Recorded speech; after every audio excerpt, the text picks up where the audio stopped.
2026 March மாதம் 21ஆம் தேதி தான் சித்திரை 1 வருகிறது. அன்றுதான் கணக்கு பிரகாரம் நாம் தமிழ் வருடப்பிறப்பு கொண்டாட வேண்டும். அஸ்வினி விட்டு பரணியில் தான் அக்னி நட்சத்திரம் ஆரம்பிக்கும். பரணி, கார்த்திகை இந்த 2 நட்சத்திரம் அக்னி நட்சத்திரம்னு சொல்லுவாங்க. அதே மாதிரி இனிமேல் வந்துட்டு ரேவதியும் அஸ்வினியும் தான் அக்னி நட்சத்திரம். காலையில் எந்த டைரெக்ஷனில் நிழல் வருதோ மாலை அப்படியே ஸ்ட்ரெயிட் லைனாக நிழல் வந்துச்சுன்னா அந்த நாள் தான் சம நாள், அதாவது சமமான நாள். நம்மளோட நிறுத்தாமல் நம்ம குழந்தைகளுக்கு, இப்போ நம்ம குழந்தைகளில் 5 வயசில் ஸ்கூலில் சேர்றாங்கன்னா அவங்களுக்கு அந்த 247 எழுத்துக்கள் நம்ம சொல்லிக் கொடுப்போம். 6 மணிக்கு சூரிய உதிக்குதுன்னு வச்சுக்கோங்களேன். கரெக்டாக 1 வருஷம் கழித்து என்ன ஆகுன்னா 6 நிமிஷம் முன்னால் உதிக்கும். வடக்கு பக்கம் கடைசியில் இருந்து சூரியன் நீங்கள் பார்க்கும் பொழுது கொஞ்சம் கொஞ்சமாக நகர்ந்து நகர்ந்து நகர்ந்து நகர்ந்து நகர்ந்து சமநாளுக்கு வந்து மறுபடியும் நகர்ந்து நகர்ந்து நகர்ந்து தெற்கு பக்கமாக வந்துச்சுன்னா இந்த நிகழ்வு இருக்கு இல்லைங்களா, இதற்கு பெயர் தென் செலவு, தக்ஷணாயனம்.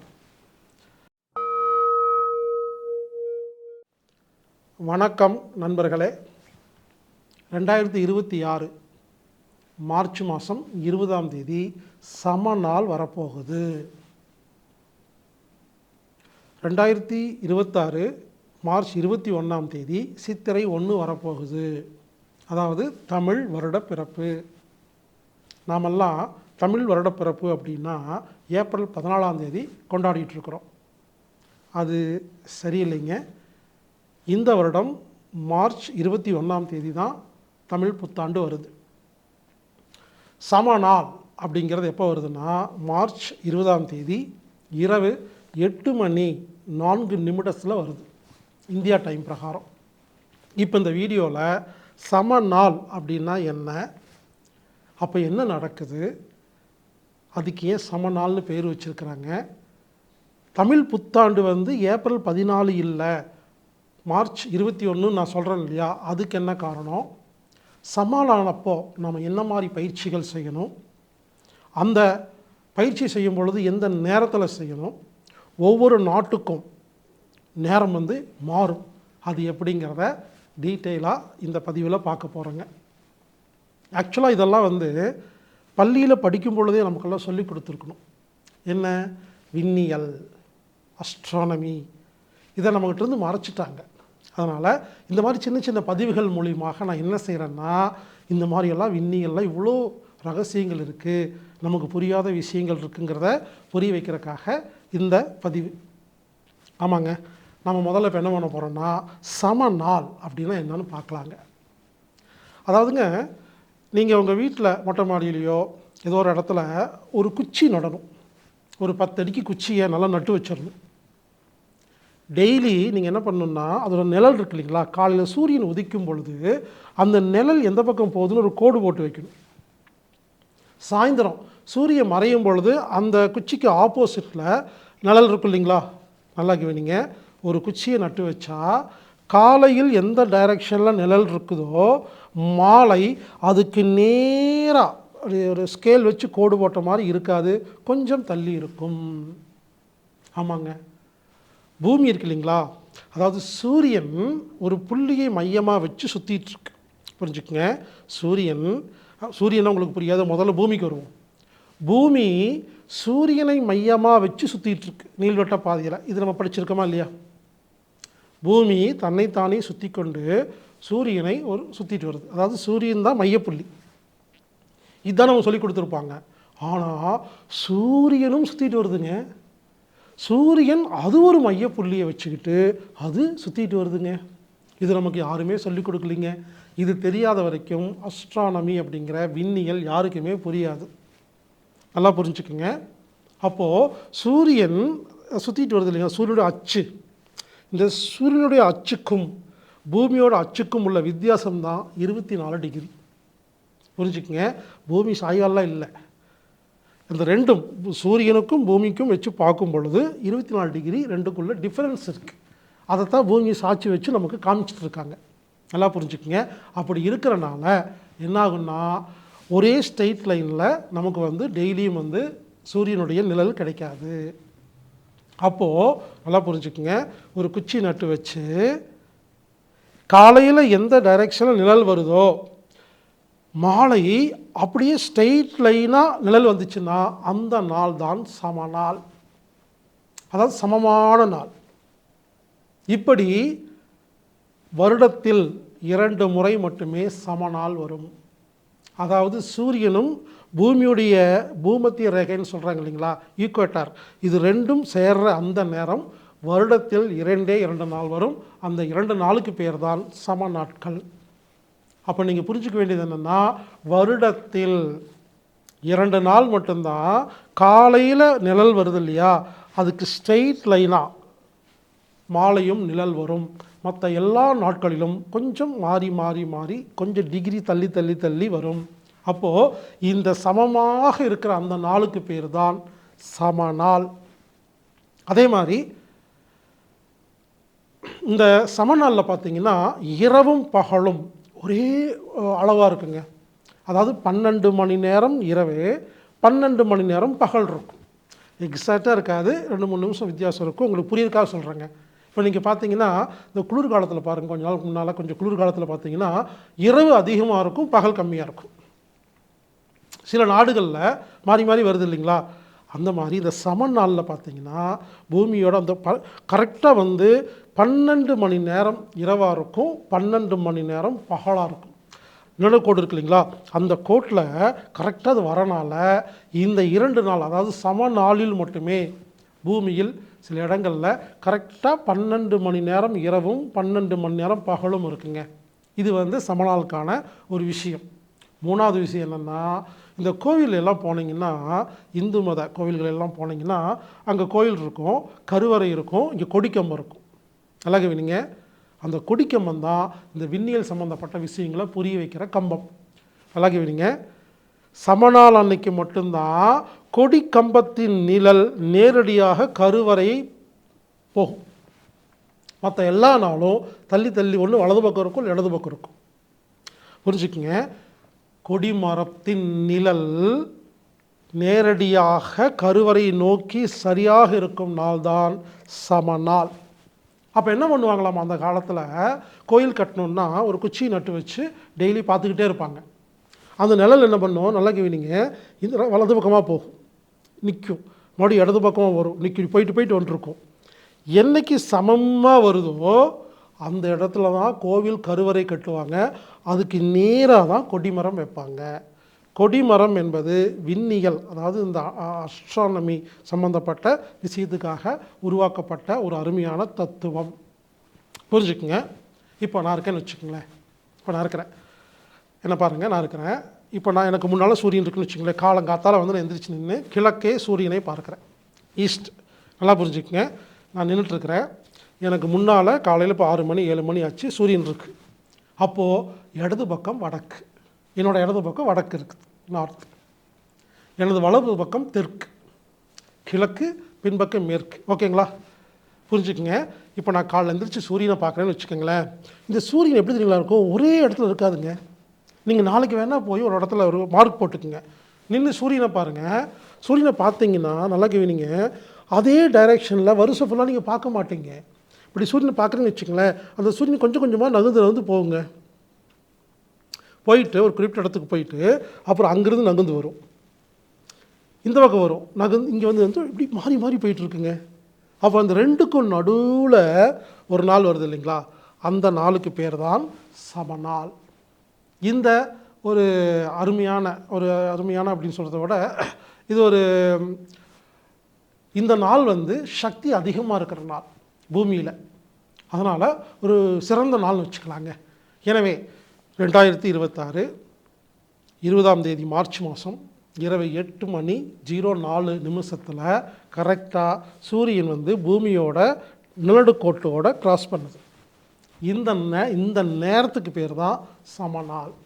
அந்த நேரத்தில் பூமியில் வித்தியாசமான அதிர்வுகள் இருக்கும், நல்ல சக்தி இருக்கும். அதனால் அந்த நேரத்தில் நாம் தியானம் பண்ணுறது மிக மிக சிறப்பு. புரிஞ்சுக்குங்க, இது நெகட்டிவ் கிடையாது. இப்போ சூரிய கிரகணம், சந்திர கிரகணம் அப்படிங்கும் பொழுது வெளியே வராதிங்க, சாப்பிடாதீங்க, அருகம்புல்லாக போட்டு வைங்கன்னு சொல்லுவாங்க இல்லைங்களா, அது வந்து நெகட்டிவாக இருக்கிற ஒரு நேரம். ஆனால் சமநாள்ங்கிறது பாசிட்டிவான நாள். சக்தி அபரிமிதமாக நல்லா இருக்கிற ஒரு நாள், நல்ல நாள். அதனால் நெகட்டிவ் கிடையாது. நீங்கள் ஒன்றும் செய்யாமல் இருந்தால் கூட எனர்ஜி கிடைக்கும். இருந்தாலும் இந்த டைம் நமக்கு தெரிஞ்சனால அந்த குறிப்பிட்ட நேரத்தில் நம்ம பயிற்சிகள் செய்யும் பொழுது நம்ம அளவுக்கு அதிகமாக சக்தி பெற முடியும். இப்போ நார்மலாக உட்காந்து ஒரு தியானம் பண்ணுறோன்னு வச்சுக்கோங்களேன், 1 மணி நேரம் உட்காந்து தியானம் பண்ணுறதை விட இந்த மாதிரி முக்கியமான ஒரு நாட்களில் ஒரு 5 நிமிஷம் 10 நிமிஷம் தியானம் பண்ணும் பொழுது அது பலாயிரம் மணி நேரம் தியானம் பண்ணும்போது கிடைக்கிற சக்தி எடுக்க முடியுங்க. வீரியம் ஜாஸ்தியாக இருக்கும். அதனால் நம்ம என்ன பண்ண போகிறோம்னா, சமநாள் அன்று மார்ச் மாதம் 20ஆம் தேதி 8:04 வருது இல்லைங்களா? அப்போ நம்ம என்ன பண்ண போகிறோம்னா, அந்த அந்த நிமிஷத்துக்கு 1/4 மணி நேரம் முன்னால் 1/4 மணி நேரம் பின்னால் கணக்கு வச்சுக்கலாங்க. அப்ராக்சிமேட்டாக 1/2 மணி நேரம். அப்போ நம்ம என்ன பண்ணணும்னா, இந்திய நேர பிரகாரம் 7:45 இரவு 7:45 PM அப்போ ஆரம்பித்து 8:15 PM வரைக்கும் நாம் என்ன பண்ணோம்னா தியானம் பண்ணுறது சிறப்பு. சில பேர் கேட்பீங்க, எங்க இந்தியாவுக்கு நேரம் சொல்கிறீங்களே, நான் சிங்கப்பூரில் இருக்கேன், துபாயில் இருக்கிறேன், அபுதாபியில் இருக்கிறேன், யூஎஸ்ல இருக்கேன், ஆஸ்திரேலியாவில் இருக்காங்க, அப்போ எங்களுக்கு என்ன டைம் நீங்கள் கேட்கலாங்க. அதை நீங்கள் குறிச்சிக்குங்க. அதாவது இந்த மொத்த பூமிக்கும் ஒரே டைம் அந்த டைம் தான். கொஞ்சம் புரியுற மாதிரி சொல்கிறேங்க. 8:04 இந்தியா டைமில் தான் அந்த சமநாள் கரெக்டாக வருது. அதே நேரத்தில் உங்கள் நாட்டில் என்ன நேரம் இருக்கிறதோ அதுதான் அந்த நேரம். உதாரணத்துக்கு பார்த்தீங்கன்னா, இப்போது நீங்கள் சிங்கப்பூர் இருக்கீங்கன்னு வச்சுங்களேன், இந்தியாவை விட 2.5 மணி நேரம் ஜாஸ்தியாக இருக்கும். அப்போது 8:04 இந்தியாவில் நான் உட்காந்து தியானம் பண்ணுறேன்னா, நீங்கள் 10:34 அங்கே உட்காந்து தியானம் பண்ணணும். புரிஞ்சுங்களா? அதாவது 8:04 இந்தியாவில் இருக்கும்பொழுது அதே நிமிஷத்தில் நீங்கள் ஃபோன் பண்ணிங்கன்னா ஒரு நாட்டுக்கு, அப்போ அங்கே என்ன டைம் இருக்குதோ அந்த டைமில் தியானம் பண்ணணும். புரிஞ்சுங்களா? சூரியன் உதிக்கும் நேரம் ஒவ்வொரு நாட்டுக்கும் மாறி மாறி இருக்குங்க. ஆனால் இந்த நேரம் அதே சேம் டைம் இருக்கும். அப்போது துபாயில் இருக்கீங்க, துபாய் இந்தியாவோட 1.5 மணி நேரம் கம்மியாக இருக்குது. அப்போது துபாயில் இருக்கிறவங்க எப்போ பயிற்சி பண்ணோம்னா, இரவு மாலை 6:34 PM, மாலை 6:34 அந்த டைம் வருது. புரிஞ்சுங்களா? அப்போ துபாய்க்கு 6:35 மாலை PM, சிங்கப்பூருக்கு 10:34 PM, இந்தியாவில் இருந்தால் 8:04 PM. இதை வச்சு நீங்கள் அந்தந்த நாட்டுக்கு நீங்கள் கணக்கு போட்டுக்குங்க. இதான் டைம். அப்போது என்ன மாதிரி பயிற்சி பண்ணணுன்னு கேட்டிங்கன்னா, குகை தியானம் அப்படிங்கிற சரகளை பயிற்சி செய்வது மிக மிக சிறப்பு. குகை தியானமும் சரகளை பயிற்சியும் ஒன்று தான். இது 2 பேர் இருக்குதுங்க. இப்போ நான் உங்களுக்கு அந்த நேரத்தில், அதாவது இந்தியா நேரத்தில் 7:45 8:15 வரைக்கும் இரவு சமணம் போட்டு அமர்ந்து உட்காந்து முதுகை நேராக வச்சு கைகளை சின்முத்திரால வச்சு நீங்கள் என்ன பண்ணலாம்னா கொஞ்சம் நேரம் தியானம் பண்ணிவிட்டு நான் சொல்கிற பயிற்சியை நீங்கள் செய்யலாம்.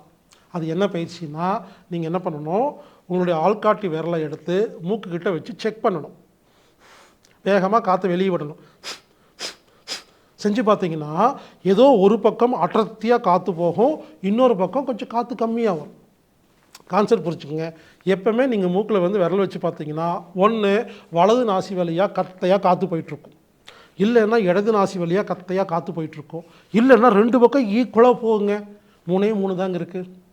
சூரியக்கலை, சந்திரக்கலை, சரிங்களா? இல்லைன்னா நடுநாசி. ஞாபகம் வச்சுக்கோங்க. மொத்தம் 3 மூச்சு தான் இருக்கும்.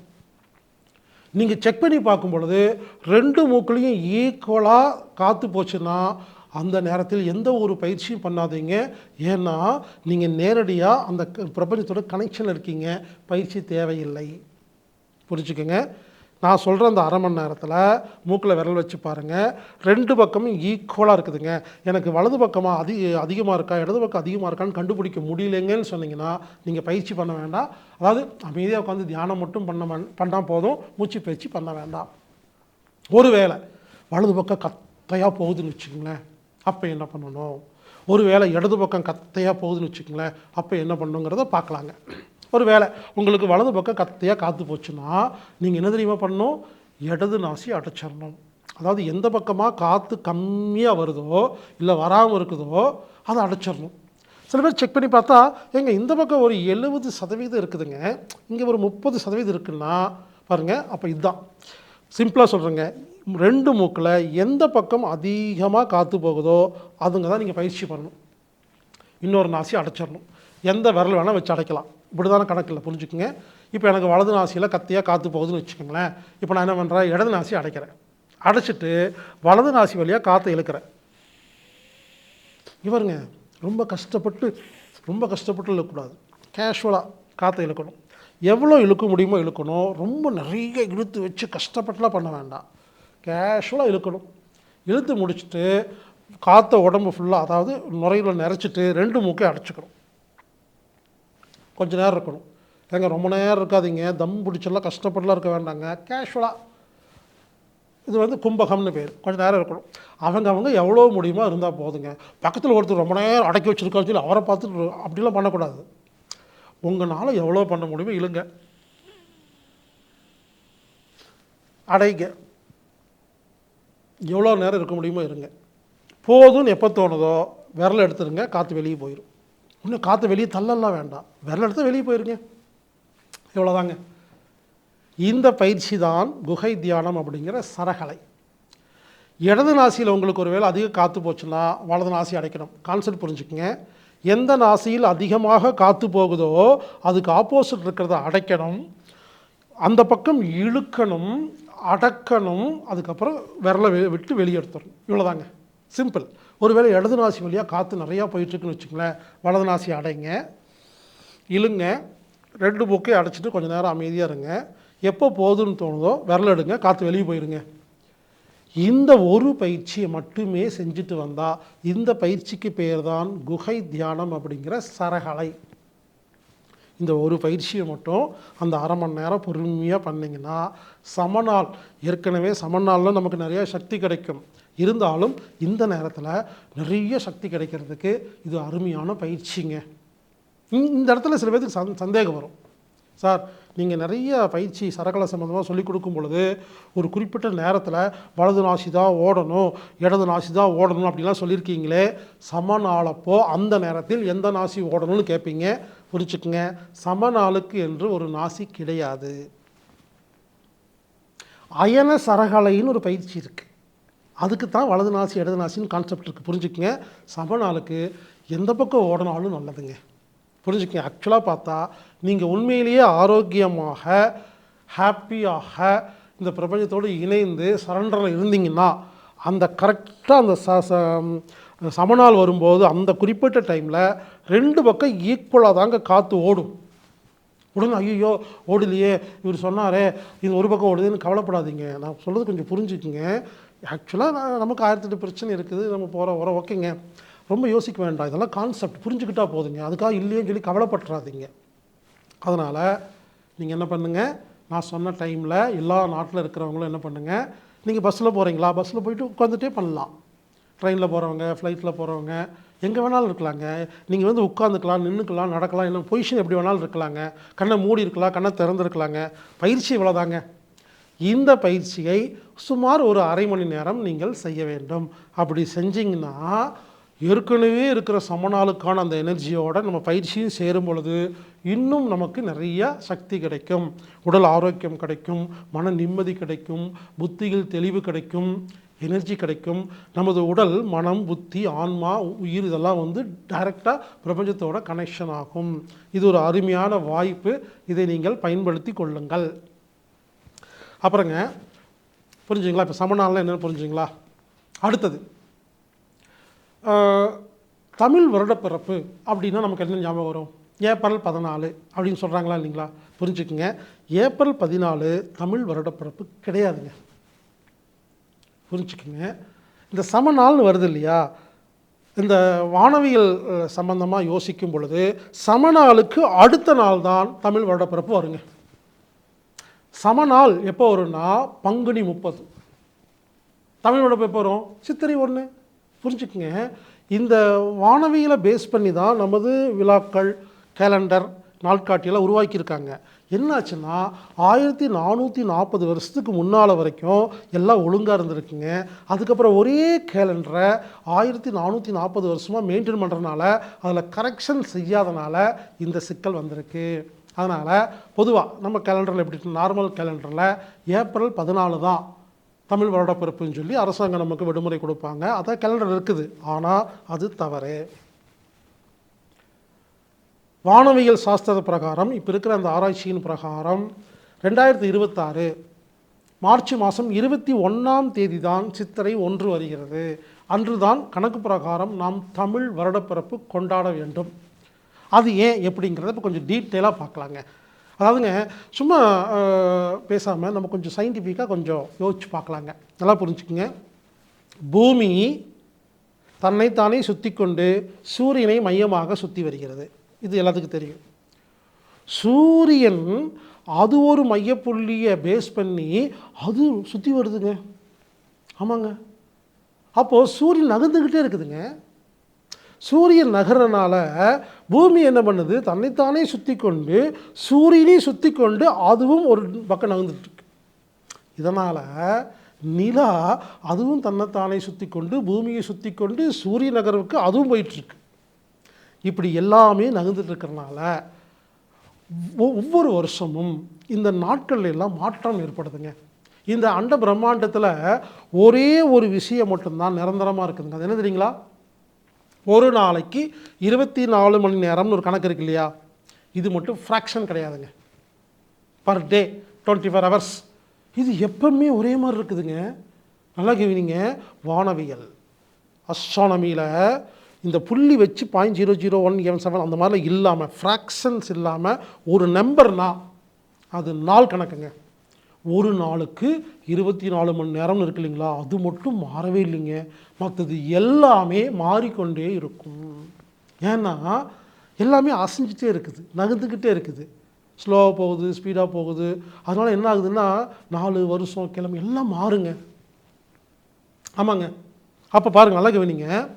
1440 வருஷமாக பழைய கேலண்டர் நம்ம யூஸ் பண்ணிகிட்டு இருக்கிறனால, புதுசாக அப்டேட் பண்ணாதனால என்ன ஆகுதுன்னு கேட்டிங்கன்னா, உண்மையான அந்த சமநாள், உண்மையான ஆடி 1, உண்மையான சித்திரை 1, கதிர் திருமுன்னாள், இது எல்லாமே மாறி போச்சுங்க. இதைத்தான் ஆழியாறில் உள்ள ரவிச்சந்திரன் ஐயா அவர்கள் பல வருடமாக ஆராய்ச்சி பண்ணி அதை மக்களுக்கு சொல்லி கொடுத்துட்ருக்காரு. நான் அவர்கிட்ட தான் எல்லாம் கற்றுக்கிட்டு பேசிகிட்டு இருக்கிறேங்க. நல்லா கவனிங்க. இப்படி பூமி சூரியன் நகர்ந்து போகிறனால பூமியும் சேர்ந்து நகர்ந்து போகிறனால என்ன நடக்குதுன்னு கேட்டிங்கன்னா, ஒரு வருஷத்துக்கு 6 நிமிஷம் குறையுது. சொல்ல புரிஞ்சுங்களா? இப்போ நம்ம 365 நாள் வச்சுருக்கோம் இல்லைங்களா? அதில் என்ன ஆகுன்னா ஒவ்வொரு வருஷமும் 6 நிமிஷம் குறைஞ்சிருங்க. உங்களுக்கு புரியுற மாதிரி சொல்கிறேன். இன்றைக்கி ஜனவரி 1ஆம் தேதின்னு வச்சுக்கோங்களேன். ஜனவரி 1ஆம் தேதி 6 மணிக்கு சூரிய உதிக்குதுன்னு வச்சுக்கோங்களேன். கரெக்டாக ஒரு வருஷம் கழித்து என்ன ஆகுன்னா 6 நிமிஷம் முன்னால் உதிக்கும். இப்படி ஒவ்வொரு வருஷமும் 6 நிமிஷம் குறைஞ்சிட்டு வருது கணக்கு பிரகாரம். அப்படி பார்க்கும் பொழுது 60 வருஷத்துக்கு ஒருக்கா ஒரு நாள் நமது கேலண்டரில் குறையுது. இப்படி 1440 வருஷமாக கேலண்டரை ஒழுங்கு செய்யாதனால இப்போ என்னாச்சுன்னா 24 நாள்கள் குறைஞ்சிருக்குது. புரிஞ்சுக்கங்க. இப்போ நான் என்ன சொல்கிறேன், தமிழ் புத்தாண்டு அப்படிங்கிறது மார்ச் 21ன்னு சொல்கிறேன். சாதாரண கேலண்டரில் ஏப்ரல் 14ன்னு இருக்குது. இப்போ ரெண்டுக்கு எவ்வளோ வித்தியாசம் புரிஞ்சுக்குங்க. இந்த வித்தியாசத்துக்கான காரணம் என்னென்னா, ஒரு வருடத்திற்கு ஒரு முறை 6 நிமிடம் குறைந்து 60 வருடங்களுக்கு ஒரு முறை ஒரு நாள் குறைந்து இப்போ என்னாச்சுன்னா நாட்கள் மாறி இருக்குது. ஆனால் கேலண்டர் மாறவே இல்லை. இதுக்கு தான் நம்ம என்ன பண்ணியிருக்கிறோம்னா, திரு ரவிச்சந்திரன் ஐயா என்ன பண்ணியிருக்கிறாரு, சித்தரிகள் நாட்காட்டின்னு சொல்லி ஒரு நாட்காட்டி உருவாக்கியிருக்காரு. இதில் அவ்வளவு டீட்டெயிலாக சாதாரண கேலண்டரில் என்ன நாள், இந்த இதில் என்ன எல்லாமே டீட்டெயிலாக இருக்குங்க. இங்கே பாருங்கள், புரட்டாசி 22ன்னு இருக்கு இல்லைங்களா? அதே நாளில் செப்டம்பர் 28 வருது. இப்படி மாறி மாறி மாறி மாறி இவர் என்ன பண்ணியிருக்காருன்னா கிளியராக இந்த ஒரே ஒரு கேலண்டர் நீங்கள் வாங்கினீங்கன்னா சாதாரண நாட்காட்டிக்கும் இப்பொழுது உள்ள திருத்தப்பட்ட நாட்காட்டிக்கும் என்ன வித்தியாசங்கிறது உங்களுக்கு புரிஞ்சுருங்க. இதை பேஸ் பண்ணி தான் இப்போ நான் பேசிகிட்டு இருக்கேன். அதன் பிரகாரம் மார்ச் 20 அப்படிங்கிறது திருத்தப்பட்ட நாட்காட்டி, சித்திரைகள் நாட்காட்டின்படி பங்குனி 30. அப்போ மார்ச் 21ங்கிறது சித்திரை 1. சித்திரை 1 தான் தமிழ் புத்தாண்டு. எனவே நான் இந்த கேலண்டர் தான் நான் ஃபாலோ பண்ணிகிட்ருக்கேன். எனவே நான் மார்ச் 21ஆம் தேதி தான் தமிழ் புத்தாண்டு கொண்டாடப் போகிறேன். நீங்கள் உங்களுக்கு அந்த பழைய கேலண்டர் தான் உங்களுக்கு பிடிக்கும், அதான் உங்களுக்கு தெரியுது, இல்லை அதை நீங்கள் நம்புறீங்கன்னா நீங்கள் கொண்டாடுங்க. நான் எனது கருத்தை சொல்கிறேன். கருத்துக்கள் எப்பவுமே முரண்பாடு இருக்கலாம். உங்களுக்கு ஒரு வேளை நான் சொல்கிறது உங்களுக்கு புரிஞ்சுதுன்னா கேலண்டர் வாங்கி பார்த்து கேள்வி கேட்டு ரவிச்சந்திரன் ஐயாட்ட வந்து பேசி வகுப்பில் கலந்துக்கிட்டு புரிஞ்சுக்கிட்டு நீங்கள் மாறுங்க. இல்லை எங்களுக்கு இல்லைங்க எனக்கு பழைய கேலண்டரே போகுதுன்னா நீங்கள் வச்சுக்கோங்க, அது உங்கள் விருப்பம். சொல்ல வேண்டியது எனது கடமை. இன்னும் டீட்டெயிலாக புரிய வைக்கிறேங்க. இவருங்க நான் வந்து ஒரே நிமிஷத்தில் பேசிட்டு போயிடலாம். ஏன் ரொம்ப நேரம் பேசுகிறேன்னா சில விஷயங்கள் வந்து புரிய வைக்கிறது கொஞ்சம் டைம் எடுக்குதுங்க. நல்லா கவனிங்க. அதாவது இப்போது நான் வந்து சூரியனை பார்த்து நின்றுருக்கேன். எனது இடது பக்கம் வடக்கு, வலது பக்கம் தெற்கு. ஓகேங்களா? இப்போ என்ன ஆகுன்னு கேட்டீங்கன்னா புரிஞ்சுக்குங்க. சூரியன் வந்து ஒரு சமநாள் அன்னைக்கு நேராக இருக்குங்க. அப்புறம் என்ன ஆகுது தெரியுங்களா? கொஞ்சம் கொஞ்சமாக தெற்கு பக்கமாக போகும். போய் ஒரு குறிப்பிட்ட இடத்துக்கு போயிட்டு நின்று மறுபடியும் திரும்பி என்ன பண்ணும், மறுபடியும் சமநாளுக்கு வரும். மறுபடியும் இந்த கடைசிக்கு போகும், மறுபடியும் சமநாளுக்கு வரும். இப்படி சமநாளில் இருந்து வலது பக்கமாக போய் மீண்டும் சமநாள் வந்து மீண்டும் இடது பக்கம் போய் மீண்டும் சமநாள் வந்தால் 1 வருடம். புரிஞ்சுக்குங்க. வருஷத்தில் 4 முக்கியமான நாள் இருக்கு. சமநாள், வலது பக்கமாக போய் கதிர் திரும்பும், சூரியன் திரும்புது இல்லையா, அது ஒரு கதிர் திரும்பும் நாள். மறுபடியும் சமநாள், இடது பக்கம் கதிர் திரும்பும் நாள். அப்போ நீங்கள் ஒரு குச்சி நட்டு சூரியனை பார்த்தீங்கன்னா அதெல்லாம் புரியுங்க. குச்சி வச்சு நீங்கள் வந்துட்டு ஆராய்ச்சி பண்ணி பார்த்துட்டிங்கன்னா மொத்த வானவியலுங்க ஒரே ஒரு குச்சி வச்சு நம்ம கண்டுபிடிச்சிடலாங்க. அப்போ பாருங்கள், இப்படி உட்காந்து நின்றுருக்கேன்னு வச்சுங்களேன். நல்லா கேவீங்க. இப்போது இடது பக்கம் கடைசியில் இருக்குது சூரியன், அதாவது தெற்கு வடக்கு பக்கம். நல்லா கவனிங்க. வடக்கிலிருந்து தென்பக்கமாக சூரியன் வந்தால் இதற்கு பெயர் தென் செலவு, தக்ஷணாயனம். வடக்கு பக்கம் கடைசியில் இருந்து சூரியன் நீங்கள் பார்க்கும் பொழுது கொஞ்சம் கொஞ்சமாக நகர்ந்து சமநாளுக்கு வந்து மறுபடியும் நகர்ந்து தெற்கு பக்கமாக வந்துச்சுன்னா இந்த நிகழ்வு இருக்கு இல்லைங்களா, இதற்கு பெயர் தென் செலவு, தக்ஷணாயனம். இப்போ தெற்கு பக்கம் வந்துருச்சு சூரியன், மறுபடியும் கொஞ்சம் கொஞ்சமாக நகர்ந்து சமநாளுக்கு வந்து மறுபடியும் இந்த பக்கம் போய் வடக்கு பக்கம் போய் இது வட செலவுன்னு சொல்லுவாங்க, உத்தராயணம். நல்லா கவனிங்க.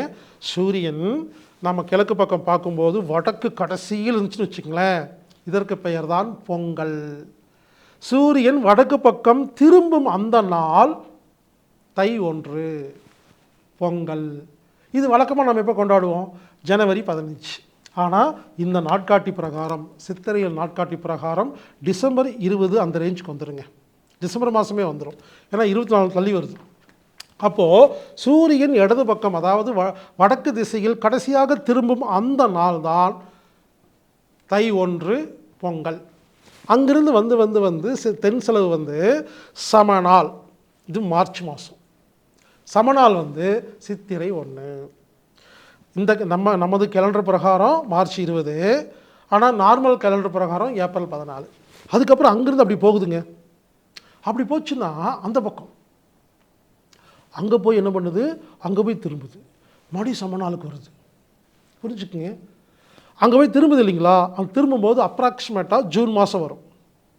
இதெல்லாமே இந்த கேலண்டரில் இருக்குது. ஜூன் மாதம் திரும்பும், அது ஆடி 1 அது அங்கே திரும்பும். ஆனால் அங்கே ஜூலைன்னு போட்டிருப்பாங்க. மறுபடியும் திரும்பி சமநாளுக்கு வருங்க, செப்டம்பர் 22 வரும். ஆனால் அக்டோபர் மாதம்னு போட்டிருப்பாங்க. புரிஞ்சுக்குங்க.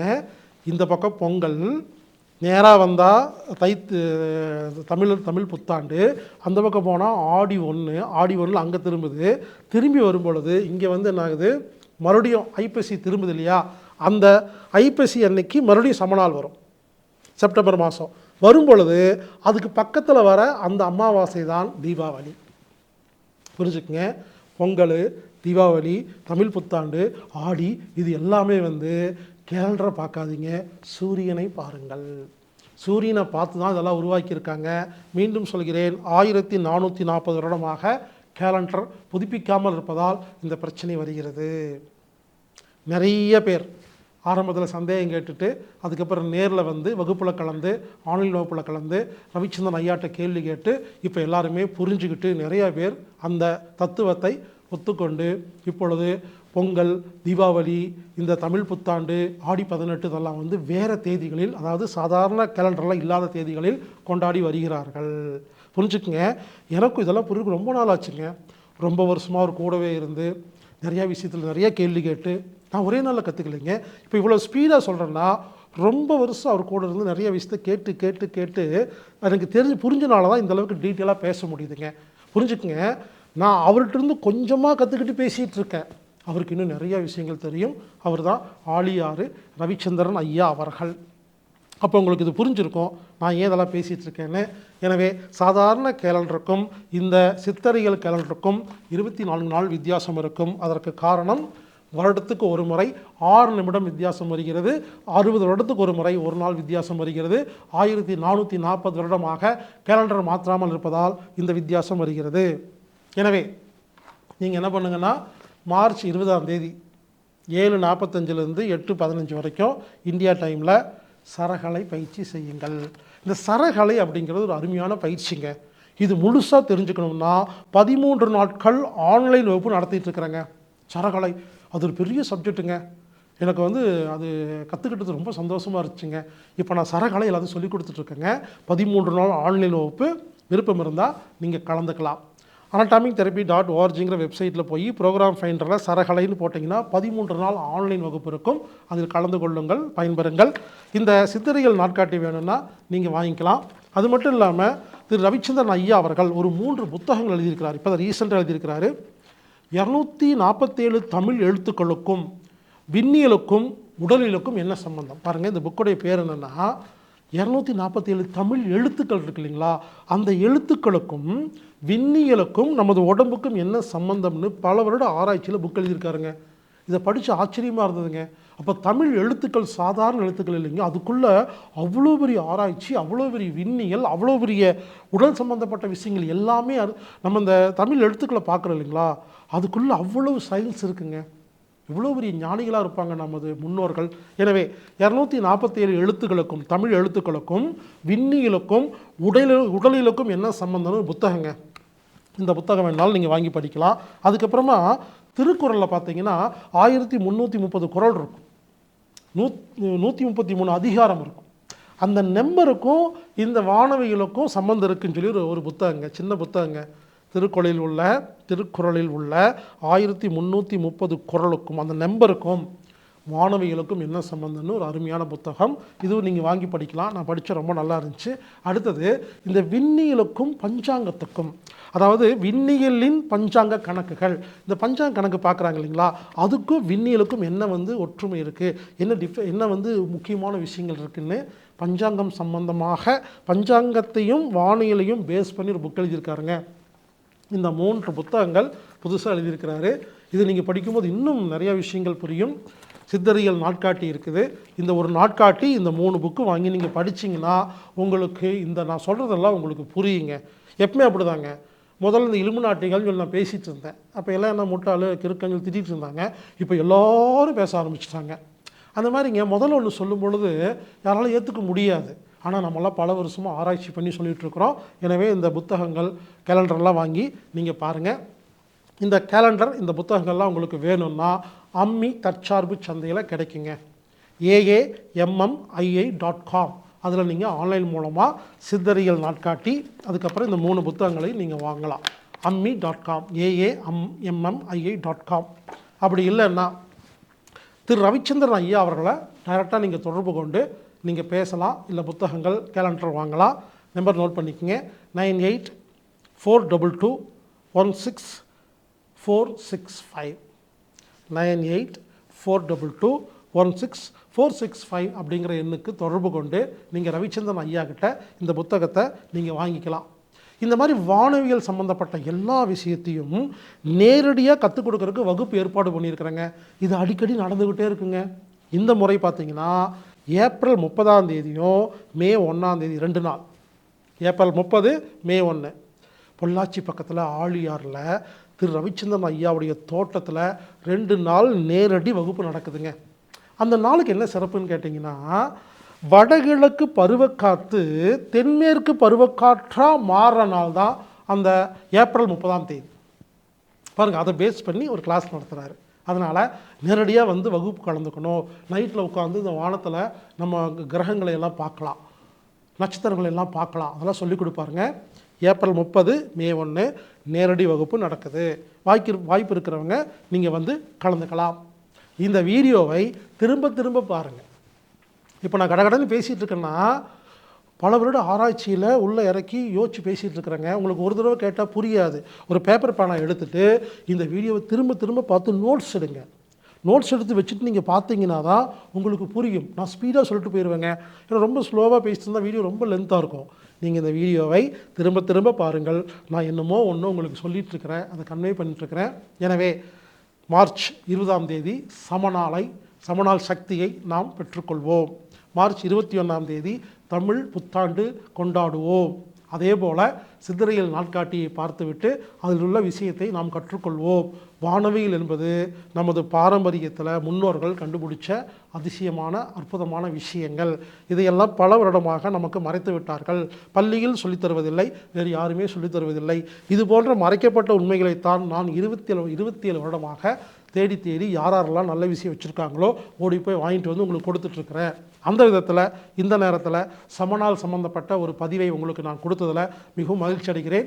இப்போ நான் இந்த சமநாள், இந்த தமிழ் புத்தாண்டு சம்பந்தமாக எல்லாமே பேசிட்டேங்க. இருந்தாலும் நான் சொல்கிறத விட இதை ஆராய்ச்சி பண்ணி எனக்கு கற்றுக் கொடுத்த இந்த வானவியல் குருநாதர் ஆலியார் ரவிச்சந்திரன் ஐயா சொல்லும் பொழுது இன்னும் உங்களுக்கு புரியும். எனவே இன்றைக்கி நான் அவரை நம்ம ஸ்டுடியோவுக்கு வர வச்சுருக்கேங்க. இப்பொழுது ரவிச்சந்திரன் ஐயா அவர்கள் நம்ம ஸ்டுடியோவுக்கு வந்திருக்கிறாரு. அவர் வாயால் இந்த சமநாள் சம்பந்தமாக சில விஷயத்தை உங்களுக்கு சொல்வார், கேளுங்கள். அனைவருக்கும் வணக்கம். மார்ச் 20 அன்னைக்கு சமநாள். சமநாளுக்கு அடுத்த நாள் சித்திரை 1, அதாவது தமிழ் புத்தாண்டு. அனைவருக்கும் தமிழ் புத்தாண்டு நல்வாழ்த்துக்கள். இந்த சமநாள் அப்படிங்கிறது என்னென்னா, சூரியன் அந்த நிலநடுக்கோட்டில் அன்னைக்கு பயணம் செய்யும். நிலநடுக்கோட்டில் மேலே சூரியன் எந்திரிச்சு நிலநடுக்கோட்டில் மறையும். அப்போது நம்ம அந்த சமநாள் அன்னைக்கு பூமி எல்லா பக்கமும் இரவும் பகலும் சமமாக இருக்கும். அது இப்போது நம்மளோட டைம் ஜோன் எல்லாத்துக்கும் ஒரே மாதிரி ஃபிக்ஸ் பண்ணதுனால அது கொஞ்சம் கொஞ்சம் மாறி வரும். ஆனால் இது எப்படி கரெக்டாக கண்டுபிடிக்கிறதுனா, நம்ம ஒரு கொடிமரம், கோயிலில் இருந்த கொடிமரமெல்லாம் முதல்ல அதுக்கு தான். ஆனால் நம்ம இப்போ அதுக்கு போக முடியாது. நம்ம வீட்டில் ஒரு குச்சி வச்சு அந்த குச்சியோட நிழல் முனையை இன்றைக்கி குறிச்சிட்டே வந்தோம்னா, அதாவது சமநாள் அன்னைக்கு அது நேர்கோட்டில் வரும். அது உலகம் பூரா நாம் எங்கேருந்து வேணாலும் அதையே செக் பண்ணிக்கலாம். மற்ற நாள்லாம் வளைஞ்சு இருக்கும். ஒன்றா இப்படி வளைஞ்சிருக்கும், இல்லாட்டி இப்படி வளைஞ்சிருக்கும். இதை நாம் டெய்லி குச்சி நட்டு பார்த்தோம்னா அது கண்டுபிடிச்சிடலாம். எப்போவுமே இந்த சித்திரை 1 இதே இதில் சமநாளுக்கு அடுத்த நாள் வருமானா அப்படி இல்லை. ஏன்னா நம்மளோட தமிழர் நாட்காட்டி, அதாவது சித்திரியல் நாட்காட்டி, சைடீரியல் கேலண்டர் இப்படியெல்லாம் சொல்லுவோமோ, அந்த கேலண்டர் வந்துட்டு சமநாளில் இருந்து அடுத்த நாள் சித்திரை 1 முதல் 60 வருஷத்துக்கு, அதுக்கு அடுத்த 60 வருஷத்தில் சமநாளிலிருந்து 2 நாள் தள்ளும். அதுக்கு அடுத்த வருஷம் சமநாளிலிருந்து 3 நாள் தள்ளும். இப்படியே தள்ளி தள்ளி தள்ளி தள்ளி போய் எப்போ நம்ம அந்த ராசியில், அதாவது இப்போ போன தடவை மேச ராசியில் இருந்துச்சு, அதில் 30 டிகிரி தள்ளணுன்னா மீன ராசி இப்போ முன்னால் வந்துருச்சு. ஏன்னா அந்த சூரியனோட நகர்வை நம்மளோட தமிழ்நாட்டு காட்டி பிரதிபலிக்கும். அப்படி தான் ஏப்ரல் 14 அப்படின்னு சொல்லி ஒரு காலத்தில் இருந்துச்சு. அது மறுபடியும் 6 டிகிரி நகர்ந்து இப்போது மேசராசி ஏப்ரல் 21ஆம் தேதி தான் வருது. அதனால தான் ஒரு மாதம் தள்ளதுனால நாம் என்ன பண்ணணும்னா, பருவங்கள் ஒரு மாதம் தள்ளிடுச்சு. அதனால் மீன ராசியை முதல்ல வச்சு சமநாள்லேருந்து மறுபடியும் ஆரம்பிக்கணும். இதையே நாம் ஒரு குச்சி நட்டு அதோட நிழல் பார்த்து அதை இப்போ வானத்தில் ராசி நட்சத்திரமெல்லாம் பார்த்து பழகினா ஈஸியாக புரிஞ்சிடும். இப்போது சித்திரை 1க்கு எப்படி நாம் கண்டுபிடிக்கிறது அப்படின்னா, உங்களை சுற்றி இருக்கிற வேப்ப மரம் அதில் பூ பூக்க ஆரம்பிச்சிருக்கும், கவனிங்க. அதே மாதிரி கொன்றை மரத்தில் கொன்றை பூக்கள், அதாவது சித்திரை பூக்கள் பூக்க ஆரம்பிச்சிருக்கும். இதுதான் பருவங்கள் மாறிடுச்சு அப்படிங்கிறத நம்ம கண்டுபிடிக்கிறதுக்கு எளிமையான வழி.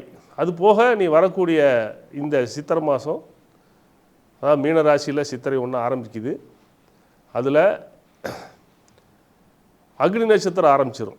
எப்போவுமே அவங்க மேசராசியில் இருக்கிறப்ப அஸ்வினி விட்டு பரணியில் தான் அக்னி நட்சத்திரம் ஆரம்பிக்கும். பரணி, கார்த்திகை இந்த 2 நட்சத்திரம் அக்னி நட்சத்திரம்னு சொல்லுவாங்க. அதே மாதிரி இனிமேல் வந்துட்டு ரேவதியும் அஸ்வினியும் தான் அக்னி நட்சத்திரம். அந்த காலத்தில் சூரியன் அதுக்குள்ளே தான் போகுது. இது வானத்தில் நாம் அந்த குச்சி நட்டு கருவறையிலிருந்து அந்த வானத்தில் பார்த்தோம்னா முதல் ராசியாக மீன ராசி இருக்கும் வடக்கில், அப்புறம் 2வது ராசியாக மேசம் இருக்கும், 3வது ரிஷபம். இப்படி இதையே நம்ம வானத்தில் நல்லா கவனிச்சுட்டு வந்தோம்னா ஈஸியாக புரிஞ்சுக்கலாம். அதுக்காக தான் நம்ம அந்த கருவறையும் அந்த கோயிலும் நம்ம வச்சுருந்தோம். இதையே வரும் காலத்தில் நாம் இன்னும் தெளிவாக ஒவ்வொரு அக்னி நட்சத்திரம் எப்போ ஆரம்பிக்குது, அதுக்குண்டான தாக்கம் என்ன. இப்போ பங்குனி முடிஞ்சிருச்சு இன்னையோட, அதாவது மார்ச் 20ஆம் தேதி, பங்குனி 30. அதுக்குண்டான பருவம் தான் போயிட்டுருக்கு. அதே மாதிரி பருவம் பட்டம் அப்படின்னு சொல்லுவோம்.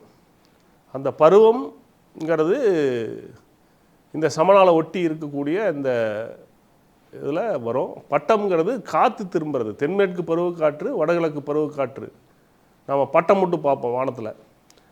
அந்த பட்டம் வைகாசி பௌர்ணமியில் பட்டம் மாறும்.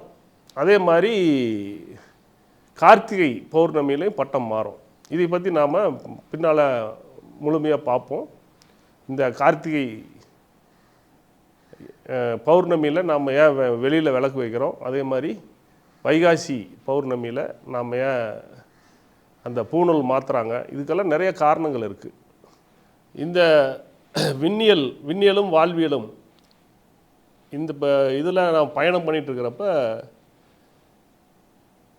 இந்த 247 தமிழ் எழுத்துக்கள் ஏன் 247 வைக்கணுங்கிற அந்த புரிதல் எனக்கு முதல்ல இல்லை. அதுக்கப்புறம் இதுக்குள்ளே இந்த விண்ணியலும் வாழ்வியலும் இந்த ஒரு 7-8 வருஷமாக இந்த இதுக்குள்ளே பயணம் பண்ணுறப்ப இந்த நிலாவோட ஓட்டம், பூமியோட ஓட்டம், சூரியனோட ஓட்டம், இதெல்லாம் பார்க்குறப்ப நம்ம தமிழ் மரபில் இந்த 247க்கும் விண்ணியலுக்கும் ஏதாவது சம்மந்தம் இருக்குமா அப்படிங்கிறத நான் ஆழமாக பார்க்க ஆரம்பித்தேன். அப்போது இந்த 247 அப்படிங்கிறது சூரியனோட நகர்வை குறிக்கிற அந்த காலத்தை குறித்த நம்பராக இருந்துச்சு. அதாவது 247 ஆண்டுகள். ஆண்டுகள் அப்படின்னா சூரியமான ஆண்டு, சந்திரமான ஆண்டு, அப்படி ஒரு 2 இருக்குது. அப்படின்னா அதாவது ஒரு பௌர்ணமி டு பௌர்ணமி வந்து ஒரு சந்திரமான மாதம், இல்லாட்டி மாதம். ஏன்னா மாதம், மாதம், திங்கள் இதுக்கெல்லாமே வித்தியாசம் இருக்குது. திங்கள்னா நிலாவோட சுற்று, பூமியை சுற்றி ஒரு ரவுண்டு வர்றதுக்கு 27 நாட்கள் ஆகிறது. அதே மாதிரி பூமி ஒரு தடவை சூரியனை சுற்றி வர்றதுக்கு 12 மாதங்கள். அப்போது இந்த 27 நாளுங்கிறது ஒரு திங்கள். அப்புறம் பௌர்ணமி டு பௌர்ணமி அது வந்து 360 திதி, 29.5 நாள், அது ஒரு மாதம். 365 நாள் பூமி ஒரு தடவை சுற்றி வர்றப்ப அதையே நாம் மாதங்களாக பிரிக்கிறப்ப 30 நாள், 29 நாள், 31 நாள், 32 நாள், இப்படி எல்லாமே மாதங்கள் மாறும். இப்போது நம்ம பெண்கள் பிரெக்னெண்ட்டாக இருக்கிறப்ப பார்த்தோம்னா மாதமாக இருக்கிறன்னு சொல்லுவோம். அப்போ அந்த மாதம்ங்கிறது அந்த பௌர்ணமி டு பௌர்ணமி 29 நாள், அதாவது 360 திதியைத்தான் மாதம்னு சொல்லுவோம். மாதம்ங்கிறது ஒவ்வொரு மாதம் மாறும், 29 நாள், 30 நாள், நம்ம வருஷ கேலண்டரில் பார்த்தோம்னா அது இருக்கும். திங்கள்ங்கிறது 27 நாள். பெண்களோட கருமுட்டை உதிரமாகிறதுக்கு அந்த 27 நாள் கழித்து அது 3 நாட்கள் உதிரமாக மாறும். இப்படி நம்மளோட மாத கணக்கு இந்த மாதிரி நம்ம வாழ்க்கையில் நம்ம பயன்படுத்திகிட்டு இருக்கிறோம். ஆனால் அது இப்போது தெரியாமல் மாதம், மாதம், திங்கள் இந்த 3க்கும் நிறைய வித்தியாசம் இருக்குது. அதே மாதிரி வருடம், சந்திரமான ஆண்டு, சூரியமான ஆண்டு. சூரியமான ஆண்டை நம்ம வருஷம்னு சொல்லுவோம். இப்படி இந்த கணக்குகளை 247 ஆண்டுகளாக, அதாவது சந்திரமான ஆண்டு, சூரியன் வந்து ஒரு பாதம் நகர்றதுக்கு. அப்போது ஒரு வட்டத்தில் எவ்வளோ பாதம் இருக்குன்னா 360 டிகிரி ஒரு வட்டம். 360 டிகிரியில் 108 பாதம் இருக்கும். அந்த 108 பாதத்தில் ஒரு பாதம் நகர்றதுக்கு சூரியன் எடுத்துக்கிற காலம் 247 ஆண்டுகள். அப்போது அந்த ஒரு பாதம் 3.33 டிகிரி. சரிங்களா? இப்படி நம்மளோட சூரியனோட சுற்று நம்மளுக்கு தெரியும் அப்படிங்கிற குறிக்கக்கூடிய எழுத்துக்கள் தான் 247 எழுத்துக்கள். அதில் உயிரெழுத்து 12, மெய்யெழுத்து 18, உயிர்மெய் எழுத்துக்கள் 216. இப்படி ஆயுத எழுத்து 1, 247 எழுத்துக்களை நாம் குறிப்பிட்டு வச்சுருக்கிறோம். இந்த எழுத்துக்களுக்கும் அதோட வரி வடிவத்துக்கும் அர்த்தம் உண்டு. ஏன்னா நம்மளோட ஒலி வடிவத்துக்கு மட்டும்தான் ஆ, ஆ, இ இந்த மாதிரி நம்ம சவுண்டுக்கு மட்டும் இல்லாமல் அதோட வடிவத்துக்கும் அர்த்தத்தை வச்சு தான் நம்மளுக்கு அந்த வடிவங்களை கொடுத்துருக்குறாங்க. அப்போது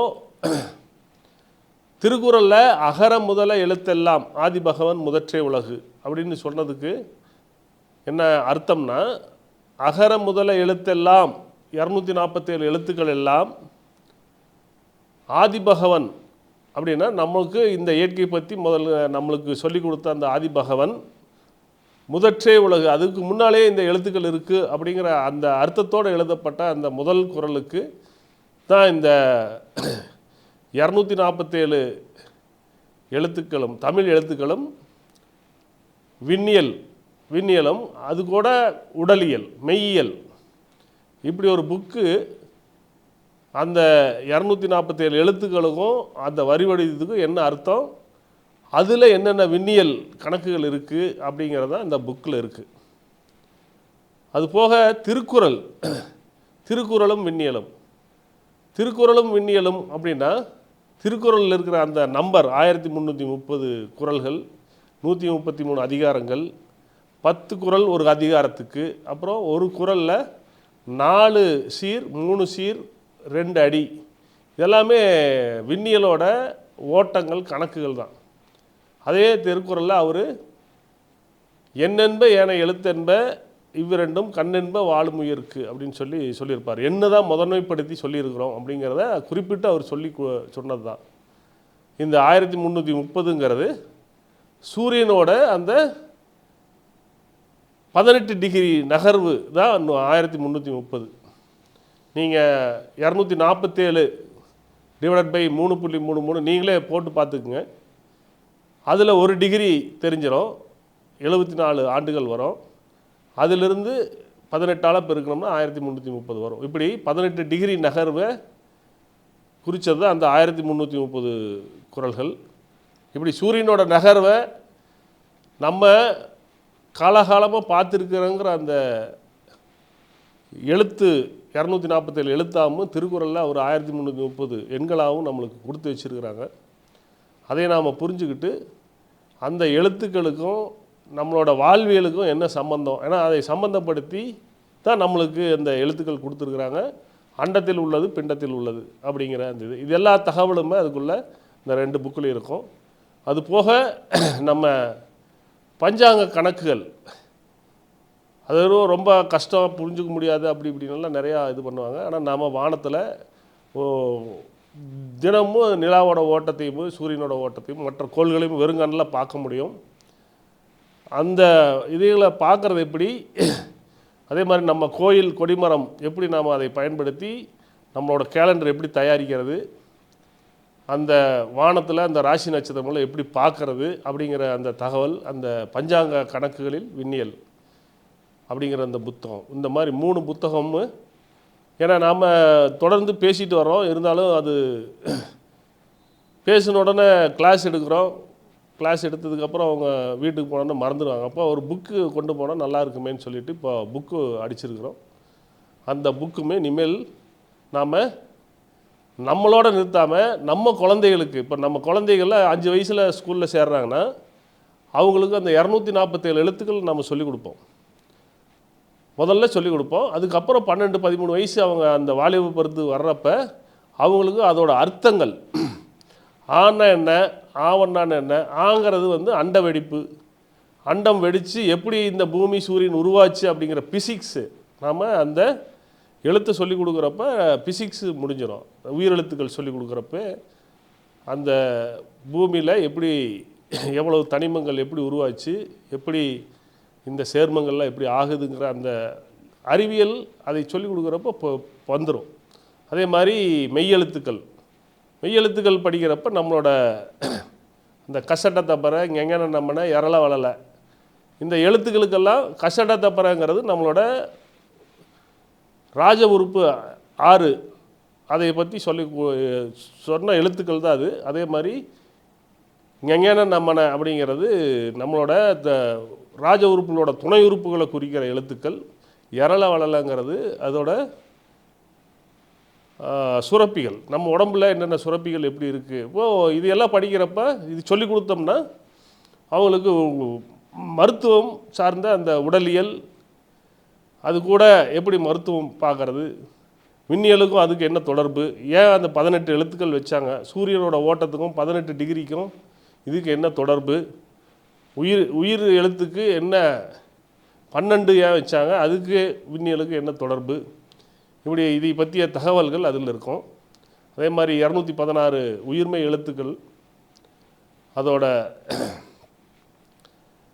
அது வந்து நம்மளோட அதாவது பீரியாடிக் டேபிள், கெமிஸ்ட்ரியில் பீரியாடிக் டேபிள்னு சொல்லுவோம். அதோட 216 எழுத்துக்குள்ளே 120 தனிமங்கள் அடுக்கி வச்சுருக்கிறாங்க. அது போக 96 தத்துவங்கள் அதுக்குள்ளே இருக்குது. இப்படி நம்மளோட தமிழ் எழுத்துக்களை நம்ம சொல்லி கொடுத்தாலே நம்ம குழந்தைகளுக்கு பிசிக்ஸ், கெமிஸ்ட்ரி, பயாலஜி, ஒரு மொழி, அதில் இருக்கிற கணக்கு எல்லாமே அதுக்குள்ளே அடங்கிடும். அதனால தான் அந்த 247ங்கிறது அந்த ஒரு கணக்கு எண்களை அதுக்குள்ளே வச்சுருக்கிறாங்க. இப்படி நம்மளோட திருக்குறளையும் எழுத்துக்களையும் நல்லா புரிஞ்சிட்டாலே நம்மளுக்கு பூரண ஒரு எஜுகேஷன் கொடுத்த ஒரு திருப்தி கிடைக்கும். இதுதான் இப்போது நாங்கள் நிலா பயிற்சி மையத்தில் இப்போ எங்களோட மாணவர்களுக்கும் இந்த எழுத்துக்களோட வடிவத்துக்கு உண்டான அர்த்தத்தை சொல்லிக் கொடுத்து அதுக்குள்ளே இருக்கிற அறிவியல் உண்மைகளையும் சொல்லி கொடுத்துட்ருக்குறோம். இதே மாதிரி நம்மளோட குழந்தைகளுக்கு நாம் இதை சொல்லிக் கொடுத்தா நல்லாயிருக்கும். அதனால் இந்த புத்தகத்தை வாங்கி எல்லோரும் நாம் முதல்ல தெரிஞ்சுக்கலாம். குழந்தைகளுக்கு சொல்லிக் கொடுக்குறதுக்கு முன்னால் அதில் இருக்கிற உண்மைகள் என்ன அப்படிங்கிறத நாம் தெரிஞ்சுக்கிட்டு நம்ம குழந்தைகளுக்கு வருங்காலத்தில் சிலபஸ் தேட வேண்டியதில்லை. இந்த எழுத்துக்களை வச்சு நம்ம சிலபஸ் உருவாக்கிட முடியும். அதனால் இந்த புத்தகத்தை நல்லா பயன்படுத்திங்க. அதே மாதிரி கேலண்டர் நம்மளோட மார்ச் 21 சித்திரை 1 ஆரம்பிக்குது. அதுக்கு உண்டான காரணம் என்ன, அந்த காரணத்தில் அதாவது நம்மளோட ஒவ்வொரு நோம்பிக்கும் என்னென்ன காரணம், ஏன் அந்த நோம்பியை கொண்டாடுறோம், ஒவ்வொரு மாதத்துலேயும் என்னென்ன நோம்பிகள் வருது, அதுக்கு உண்டான காரண காரியம் என்ன, எல்லாமே அந்த கேலண்டரில் நாங்கள் போட்டிருப்போம். அதே மாதிரி விண்ணியலில் எப்படி அந்த வானத்தில் ஒவ்வொரு ராசி எப்படி இருக்கும், நட்சத்திரம் எப்படி இருக்கும், அதை எப்படி அடையாளம் காமிக்கிறது, அதை பஞ்சாங்க கட்டத்தோட அர்த்தம் என்ன, இதெல்லாமே அந்த கேலண்டர்லேயும் வடிவமைச்சிருக்கோம். அதே மாதிரி அந்த கேலண்டரில் கீழே ஒரு பாக்ஸ் மாதிரி போட்டு அதில் நாம் டெய்லி மழை வருதா, மேகமூட்டம் எப்படி இருக்குது, கருமேகமூட்டமா, வெண்மேகமூட்டமா, நல்ல வெயிலா, மழை எப்படி இருந்துச்சு அப்படிங்கிற டிக் பண்ணுற மாதிரி ஒரு காலம் கொடுத்துருப்போம். அதில் நாம் டெய்லியும் அதில் டிக் பண்ணிகிட்டே வந்தோம்னா நாம் நம்மளோட காலநிலையை நாம் புரிஞ்சுக்க முடியும். அதுபோக கற்போட்டம் அப்படிங்கிற அந்த காலங்களில் நம்ம முதல்ல 6 மாதத்துக்கு முன்னாலே அந்த மழை பொழிவுகளை நாம் புரிஞ்சுக்கிட்டு அது இதில் பொருந்தி வருதாங்கிறத நம்ம செக் பண்ணிக்கலாம். இப்படி அந்த கேலண்டரையும் நாம் இதையை பயன்படுத்தி விவசாயிகளுக்கு ரொம்ப பயனுள்ளதாக இருக்கும். இப்போவே 2000 விவசாயிகள் இதை பயன்படுத்துகிறாங்க. நல்ல பருவம் பட்டமெல்லாம் நல்லா பார்க்க பழகிக்கிட்டாங்க. இனிமேல் இந்த கேலண்டரை பயன்படுத்தி பருவம் பட்டம் பார்த்து வேலை செஞ்சோம்னா விவசாயத்தில் கண்டிப்பாக நஷ்டம் வராது. அதனால் இந்த கேலண்டரையும் அனைவரும் பயன்படுத்துமாறு கேட்டுக்கொள்கிறேன். நன்றி, வணக்கம்.